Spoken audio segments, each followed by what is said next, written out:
Isang pinagpala at mabiyayang araw po, brothers and sisters in Christ. Ako po si Sister Cherry Medusia. Ito po ang aking kwentang prayer partner.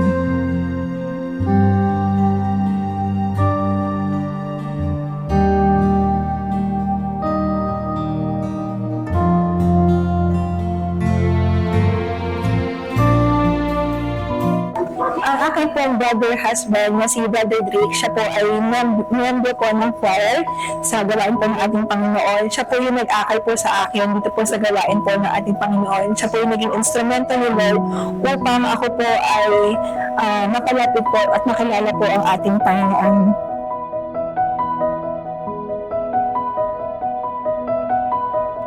May pagkakataon po na gusto ko na pong sumuko sa gawain po ng ating Panginoon o sa buhay paglilingkod ko po dito po sa iba sa Yahweh El Shaddai.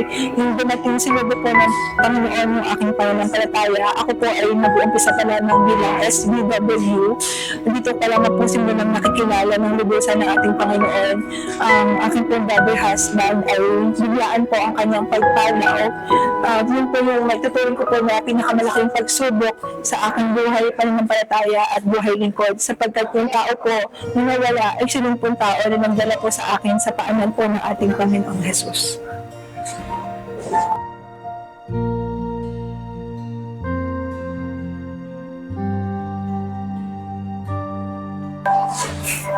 Sa pamamagitan po ng aking buhay po at napatotoo kung paano po ako iningatan, kung paano po ako hindi pinabayaan po ng ating Panginoon sa pagbabahagi ko po sa ating mga brothers and sisters, kung paano po kumikilos sa aking ang Panginoon sa buhay ko po. Sa magamat na sinubok po ang aking pananampalataya ay ngayon po siya, pinaramdam na po yung pagmamahal niya po, hindi lamang po sa akin, kundi din po sa aking anak na si Gabriel.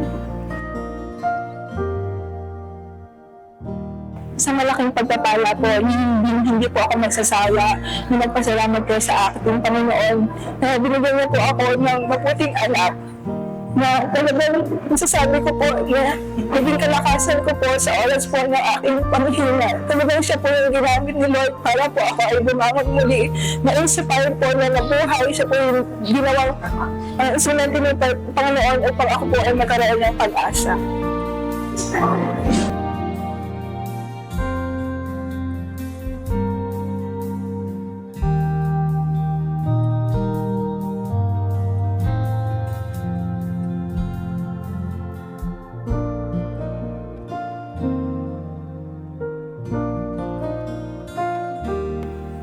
Ang pagsubok palagi lamang po yun nandyan sa ating pong buhay paglilingkod. The more na lumalapit po tayo sa ating Panginoon, sabi ko nga po sa inyo, nung nangyari po yung pinakamalaking pagsubok sa buhay ko, nagsisimula pa lamang po ako bilang SBW. The more na lumalapit po tayo sa ating Panginoon, the more po na tutuksohin po tayo ng Diablo dahil ayaw po ng Diablo na mapalapit po tayo sa ating Panginoon. Magtiwala, manampalataya, at patuloy po tayong tingnan ating Panginoong Jesus kung paano niya po sinakripisyo yung buhay niya para iligtas po tayong lahat. Amen. Praise God. Praise the Lord. Tuloy na po. Nakakal po tayo ng aming Panginoon at alam po natin yan.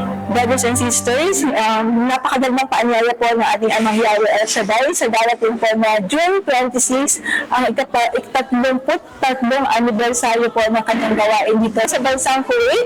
Kita-kita po tayo dito po sa Kuwait City Holy Family Cathedral Church at iyan po na siksik, liglig at umaapaw ang biyaya na ating matatanggap.